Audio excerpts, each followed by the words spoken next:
Olá, estudante! Seja bem-vindo a mais uma aula de Física aqui no Se Liga na Educação. Comigo, professora Suzana Apolinário, e quem me acompanha hoje é o intérprete Hermes. E eu sou muito grata ao Hermes por esse acompanhamento. Vamos começar a nossa aula. Tema da aula: a natureza da luz. Aí eu quero começar com uma pergunta para você refletir aí rapidinho. O que é a luz? Do que a luz é composta? Como a luz se comporta? Você sabe? Você tem ideia do que é feita a luz?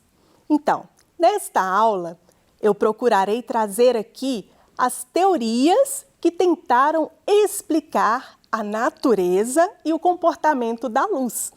Ou seja, do que a luz é composta e como ela se propaga, como ela se comporta. Para esta aula, nós temos em foco a competência específica 2 das ciências da natureza e a habilidade do nosso currículo referência aqui de Minas Gerais, habilidade 212, onde eu gostaria de destacar o seguinte: identificar leis da natureza e os fenômenos relacionados às ondas eletromagnéticas, em especial o espectro visível. Então, quando eu falo espectro visível, eu estou me referindo à luz, a luz branca.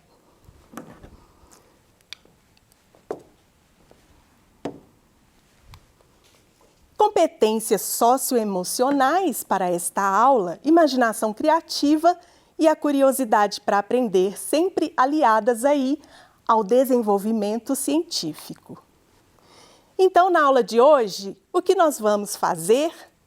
Conhecer algumas teorias que tentaram explicar a natureza da luz e conhecer a teoria quântica da luz. Bom, por que essas teorias tentaram explicar a natureza e o comportamento da luz?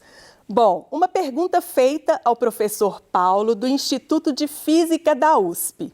O que é a luz? E ele respondeu o seguinte: segundo o que sabemos hoje, a luz não é composta por partículas clássicas e nem é uma onda clássica. Então, é isso o que sabemos sobre a luz.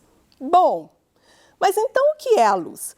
Vários cientistas se dedicaram ao estudo para tentar entender o comportamento e a natureza da luz.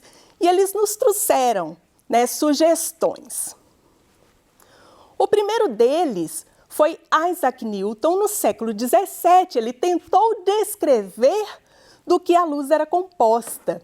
Então, ele nos deixou uma teoria, a teoria corpuscular. Nessa teoria, que Newton desenvolveu no século XVII, ele descreveu que a luz era composta por partículas discretas, denominadas corpúsculos, que se moviam segundo uma trajetória em linha reta, com velocidade limitada. Então, Newton trouxe a ideia de que a luz era composta por corpúsculos clássicos, ou seja, talvez tivessem massa e momento, partículas, do ponto de vista da mecânica clássica. Bom, e essa teoria de Newton perdurou durante 2 séculos. Newton, naquela época, era considerado, e até hoje, é claro, ele é considerado um célebre cientista. Mas naquela época, todos o reconheciam como soberano da ciência. Então, eles não contestavam as teorias de Newton, até então. E Newton desenvolveu um experimento famoso, que foi definitivo aí para ajudar a compreender, sim, a natureza da luz. o experimento de Newton. Que experimento foi esse? Conta a história que, no seu quarto, Newton fez um pequeno buraco na porta de madeira do quarto e, por esse pequeno buraco, deixou passar um raio de luz. E esse raio de luz atravessou um prisma de vidro. E ao atravessar o prisma de vidro, Newton percebeu então que a luz se decompunha em suas 7 cores. E isso então ajudou a explicar a ideia de Newton sobre o comportamento da luz, a teoria corpuscular, que diz que a luz era composta por corpúsculos.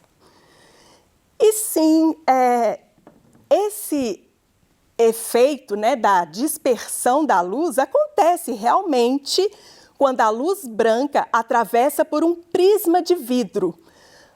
A luz vai refratar e, em seguida, ela vai se dispersar, ou seja, separar nas suas cores fundamentais, 7 cores que nós conhecemos como as cores do arco-íris, né? Desde o vermelho até o violeta. Então, foi a partir desse experimento de Newton que se conheceu esse fenômeno da dispersão da luz. Bom, mas naquela época também, né, um cientista holandês, Christian Huygens, ele era holandês, então o sobrenome dele talvez a gente não saiba pronunciar corretamente, né? Huygens, teoria ondulatória de Huygens, que também foi desenvolvida no século XVII, juntamente com a teoria corpuscular da luz de Newton. O que era a teoria ondulatória? Essa teoria procurava explicar o comportamento das ondas clássicas, ou seja, das ondas mecânicas. Como que essas ondas se propagavam, quais os fenômenos relacionados ao movimento ondulatório. Então, Huygens conseguiu explicar fenômenos como a difração, que é um fenômeno exclusivamente ondulatório. Então, o que é a difração? A difração é a capacidade que as ondas têm de contornar obstáculos.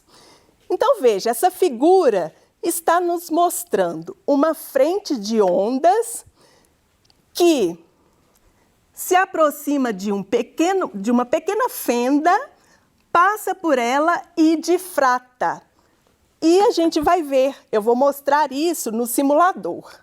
Na mesma época, né, que Newton, o Huygens desenvolveu a teoria ondulatória e constatou que a difração era um fenômeno relacionado com o movimento ondulatório.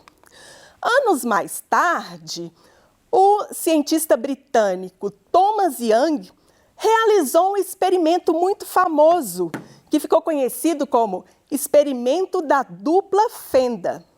Ele testou ali a difração e a interferência de ondas. Então, ele constatou esses 2 fenômenos ondulatórios, a difração e a interferência.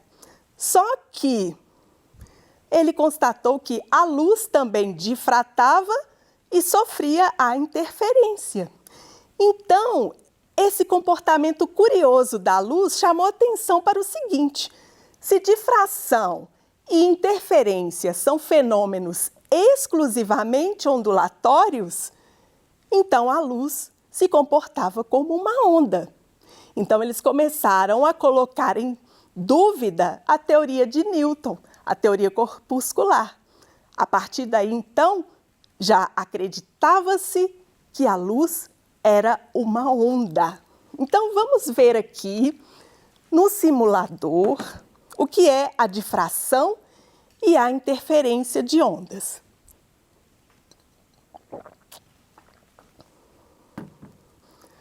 Vou reproduzir o experimento da dupla fenda de Thomas Young. Bom, primeiro eu vou começar com ondas na superfície da água. Então, eu vou acionar aqui e logo em seguida a gente vai conseguir perceber as ondas se propagando numa superfície de um líquido. Então, são ondas mecânicas na água. E quando essas ondas atravessam as fendas, a gente consegue perceber a difração, as ondas contornando este obstáculo. Ok, mas isso também acontece com a luz. Então, vamos lá. Eu vou colocar agora a luz.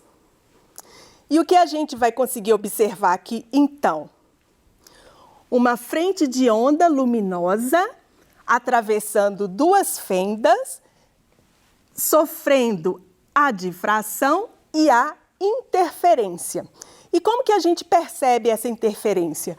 Numa figura chamada figura de interferência, franjas de interferência, em que a gente observa uma região clara, uma região escura, novamente uma região clara, uma região escura, claro e escuro alternando-se. Então, isso é uma franja de interferência. Então, analisando esse experimento de Thomas Young, da dupla fenda, conseguiu perceber que a luz se comportava como uma onda. Então, eles começaram a acreditar que a luz era uma onda clássica, ou seja, uma onda mecânica. Tá, mas será que a luz é realmente uma onda mecânica? Bom, para comprovar, né, outros cientistas continuaram a pesquisar, fazer experimentos, investigar, ou seja, aplicar um método científico para poder continuar a compreender, né, o comportamento da luz. Bom, conclusão do experimento de Young, o experimento da dupla fenda. Ele foi decisivo em favor da teoria ondulatória da luz, pois fenômenos como difração e interferência são exclusivamente ondulatórios. Mas, aí, como eu disse, outros cientistas começaram a trabalhar em cima dessa ideia, começaram as suas investigações a buscar mais fatores, né, que comprovassem que realmente a luz era uma onda. Aí entra na história um físico francês, Hippolyte Louis Fizeau, que no século XIX, né, ou seja, séculos depois da experiência de Thomas Young, né, um século depois, fez um experimento que colocou em dúvida também o comportamento ondulatório da luz. Nesse experimento, ele conseguiu medir a velocidade da luz na água. Bom, se a luz realmente fosse uma onda clássica, o que aconteceria quando a luz passasse a se propagar na água? A velocidade da luz teria que aumentar, diferente da velocidade da luz no ar. Então, ao refratar, ao passar para a água, teria ali uma velocidade relativa maior que a velocidade do ar. Essa seria a consequência, né? Esse seria o resultado caso a luz fosse realmente uma onda clássica, uma onda mecânica. Mas o que se comprovou com esse experimento foi o contrário. A velocidade da luz na água, como nós sabemos, né, realmente é menor do que a velocidade da luz no ar. Então, isso colocou em dúvida a teoria ondulatória da luz. Bom, e para explicar isso, né, continuaram as investigações. Aí entra em cena o físico e matemático escocês James Clerk Maxwell. E Maxwell, ele foi um dos primeiros a desenvolver a teoria do eletromagnetismo. Então, com a sua teoria moderna do eletromagnetismo, Maxwell conseguiu unificar a ótica, a eletricidade e o magnetismo. E ele escreveu 4 equações que descrevem o comportamento das ondas eletromagnéticas. Então, olha só, são 4 equações complexas, né? Envolvem cálculo diferencial, cálculo integral. Então, para você, estudante do ensino médio, você não precisa decorar essas equações. Eu estou apenas apresentando para vocês, né, o porquê que, a partir das equações de Maxwell, começaram a duvidar da teoria ondulatória da luz. As equações de Maxwell sugeriram, então, que a luz é uma onda eletromagnética. Então, a partir dessas 4 equações, tiveram uma nova visão sobre o comportamento da luz. A partir de então, a luz passou a ser entendida como uma onda eletromagnética. Mas, com o passar do tempo, novas dúvidas surgiram. Bom, o físico Heinrich Hertz, ele era alemão, difícil pronunciar o nome dele, vamos chamá-lo de Hertz, tá? Comprovou experimentalmente a teoria de Maxwell e descobriu o efeito fotoelétrico. Então, Hertz conseguiu comprovar que sim, a luz era uma onda eletromagnética, mas aí surgiu um outro fato curioso, o efeito fotoelétrico. O que é o efeito fotoelétrico? Bom, quando uma chapa de metal é iluminada com luz branca, a gente percebe que elétrons são ejetados dessa chapa de metal. Bom, isso é curioso, né? A luz consegue arrancar elétrons da chapa de metal.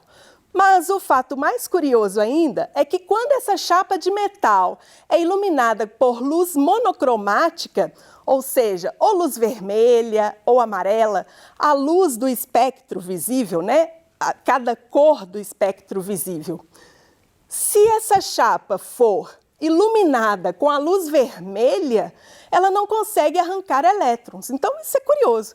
Mas com a luz verde, com a luz azul, sim, é possível arrancar elétrons da chapa de metal. E como explicar essa curiosidade? Bom, quem conseguiu explicar isso em 1905 foi o físico Albert Einstein. Ele explicou o efeito fotoelétrico e foi até premiado por isso. De acordo com a explicação de Einstein, a luz é composta por corpúsculos. Aí observe que eu coloquei corpúsculos entre aspas, porque não se trata aqui de corpúsculo clássico, tá? É um corpúsculo diferente, corpúsculo quântico, denominados fótons. O que é um fóton? Bom, basicamente a gente pode entender o fóton como um quantum de luz, ou seja, a energia luminosa ela é quantizada e cada fóton carrega consigo uma determinada energia. E a energia do fóton é medida de acordo com esta equação. O produto de uma constante, chamada constante de Planck, vezes a frequência. Tá, mas aqui você vai se preocupar somente com a frequência. Por quê? Pelo que nós sabemos, cada luz tem uma determinada frequência. Então, a energia está relacionada com a frequência da luz. E o que a gente percebe aqui? A luz vermelha tem a menor frequência. Então, a luz vermelha terá a menor energia. Por isso, não consegue arrancar os elétrons. Por quê? Porque o fóton de luz transfere toda a sua energia para o elétron. Mas para arrancá-los é necessário uma dada energia. Então, não é qualquer energia que consegue arrancar o elétron. E, portanto, a luz vermelha, Os fótons de luz vermelha não carregam consigo essa energia necessária para arrancar o elétron. Bom, então algumas considerações sobre o fóton. Por quê? Agora nós sabemos que a luz é composta por corpúsculos quânticos denominados fótons. O fóton é um quantum de energia. Fóton é uma grandeza que não se conserva. Então, o fóton ele pode ser construído, destruído. Não há conservação para o fóton. E o fóton não fica em repouso, por isso é impossível parar a luz. Então, na aula de hoje, nós aprendemos algumas das teorias que tentaram explicar a natureza da luz. Aprendemos que a luz é composta por fótons e que o fóton é um quantum de luz, portanto, surgiu aí a teoria quântica para explicar o comportamento da luz. E a você, estudante que acompanhou a minha aula, eu deixo aqui o meu muito obrigada. E a gente se vê na próxima aula. Estarei hoje no Tira Dúvidas ao vivo. Se você ficou com alguma dúvida, pode mandar sua pergunta para cá. Muito obrigada e até a próxima.